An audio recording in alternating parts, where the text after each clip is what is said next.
First of all, the rubble's been moved in many locations. What's amazing is that there's not been rebuilding. There's not new building projects underway. We saw no construction that's new whatsoever. What I have seen that's different, though, is the attitude of the people. In the week ensuing the quake, it was as if they were still stunned and in shock. And people were literally just walking the streets. But today there's a returning sense of hope and joy. Even driving in, seeing the church is packed, seeing people out walking around with a sense of joy about them. It seems like there's hope for the future, and most of that is emanating from the churches, which tend to be growing very quickly. Yeah, my main message was out of Galatians 4, that we're either slaves or sons. And this is a nation that fought long and hard for freedom from physical slavery, but still has suffered under a great amount of spiritual slavery. People really terrified of evil spirits, involved in voodoo, which is the African word for spirit or demon. And what we're seeing now is them return to a wholehearted faith in God.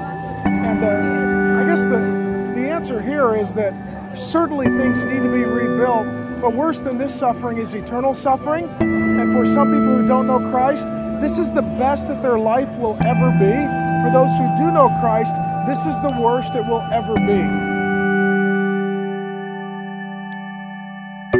I think the significance of the event is bringing together the churches and bringing together the Christians.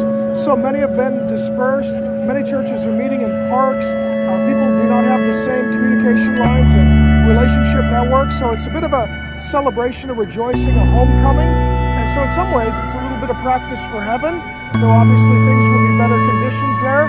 Seeing God's people, just enjoying being God's people. How it's affected me personally is given me a clear perspective on the opportunity that we have. When the Bible says, woe to you who are rich, He's talking about us. He's talking about those of us who aren't living under tarps and have indoor plumbing. And even if we take the bus, it's a whole lot better than walking. And so I think it is helpful, even for those who are considering a short-term mission trip, partnering with their church, to come and see and hear and smell and feel what life is like for many in the world.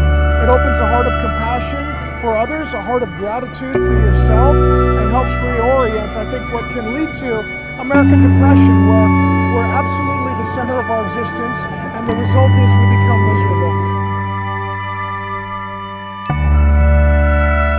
Yeah, for those churches that are looking and willing to partner, we would love to have you on board. We tend to be the matchmaking organization that puts you in contact with those on the ground, so you're not just writing checks, but making